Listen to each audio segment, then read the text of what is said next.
एक घर था जिसमें एक लड़का और उसकी माँ दोनों लोग रहते थे। जिस लड़के का नाम श्याम और उसकी माँ का नाम सुंदरी था। श्याम बहुत ही अमीर परिवार से था, लेकिन उसके पिता का देहांत हो चुका था। देहांत हो जाने की वजह से उसके घर की आर्थिक स्थिति खराब हो चुकी थी, जिसकी वजह से उसके परिवार में बदलाव आने लगे थे। घर में पैसा ना होने की वजह से उसके घर का राशन भी ख़त्म हो गया था। वह और उसकी माँ दोनों ही अपने घर की आर्थिक स्थिति को देखकर बहुत चिंतित थे। तभी श्याम ने सोचा कि मेरे पिता के देहांत के बाद मेरे घर की आर्थिक स्थिति बहुत ख़राब होती जा रही है। क्यों ना मैं कुछ काम करूं जिससे मैं अपने घर की आर्थिक स्थिति को पहला जैसे कर पाऊं। उसने बहुत सोच विचार के बाद वह अपनी माँ को बताकर काम ढूंढने निकल गया और उसी छोटे से गांव के पास एक बड़ा सा शहर भी था जहां आइसक्रीम फैक्ट्री बन रही थी। वह उस आइसक्रीम फैक्ट्री के पास गया और उसने आइसक्रीम फैक्ट्रीज के मालिक से बात की। मैं बहुत गरीब हूँ, क्या मुझे इस फैक्ट्री में काम मिल सकता है?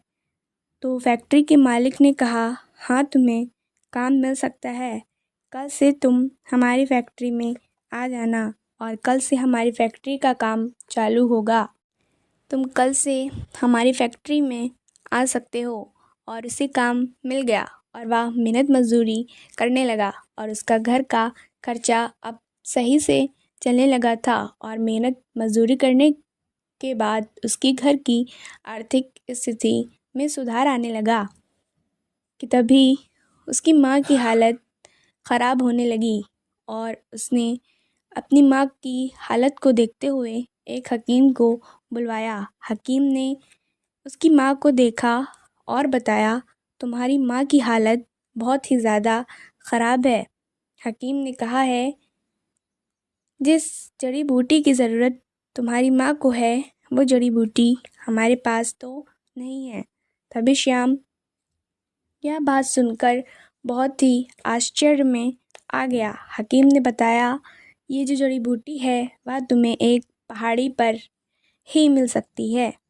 हकीम ने बताया कि उस पहाड़ी का रास्ता उत्तर दिशा में है, लेकिन हाँ, उस पहाड़ी पर जाने के लिए तुम्हें बहुत सी कठिनाइयों का सामना भी करना पड़ेगा, तभी तुम उस पहाड़ी तक पहुंच सकोगे।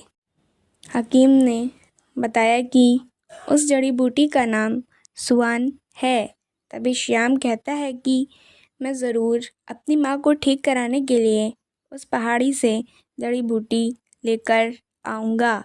तो श्याम उस जड़ी बूटी को लेने के लिए पहाड़ी की ओर निकल गया। तभी रास्ते में उसे एक घना जंगल मिला। वह पहाड़ी की ओर जंगल से गुजरने लगा। चलते चलते उसे एक जादूगर मिला। वो जादूगर एक पेड़ के नीचे बैठा था। श्याम ने जादूगर से उस पहाड़ी पर जाने का रास्ता पूछा। उस जादूगर के पास एक पिंजरा था जिसमें उसे एक पक्षी को कैद करके रखा हुआ था। तो श्याम ने जादूगर से पूछा कि क्या आप मुझे पहाड़ी पर जाने का रास्ता बता सकते हैं? तो जादूगर ने पूछा कि बच्चे, तुम उस पहाड़ी पर क्यों जाना चाहते हो? उसने कहा कि मेरी माँ की हालत बहुत ही ज़्यादा ख़राब है। हकीम ने बताया है कि सुआन नाम की जड़ी बूटी उस पहाड़ी पर मिलेगी, इसलिए मैं उस पहाड़ी पर जाना चाहता हूँ, जिससे मेरी माँ की हालत ठीक हो सकती है। तभी श्याम की बात सुनते हुए जादूगर ने कहा, तुम उस पहाड़ी पर आसानी से पहुँच सकते, लेकिन उसके लिए तुम्हें कष्ट उठाने पड़ेंगे, तब तुम उस पहाड़ी पर पहुँच सकोगे।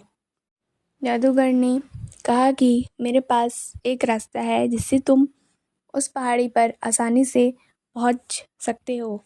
जादूगर ने उसे अपने जादू से एक चटाई दी, जिससे श्याम उस जादुई चटाई पर बैठकर उड़ सकता था।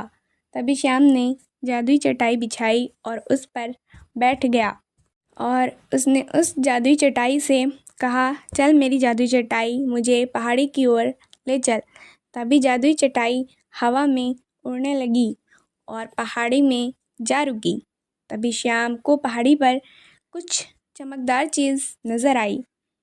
तो फ्रेंड्स, अगर आप हमारे चैनल पर नए हैं तो प्लीज़ हमारे चैनल पर बने रहिए, और अगर आपको हमारी ये वीडियो अच्छी लग रही हो तो प्लीज़ हमारे वीडियो को लाइक और कमेंट्स करना ना भूलिए, और इसका अगला पार्ट देखने के लिए हमारे चैनल को सब्सक्राइब भी कर लिए।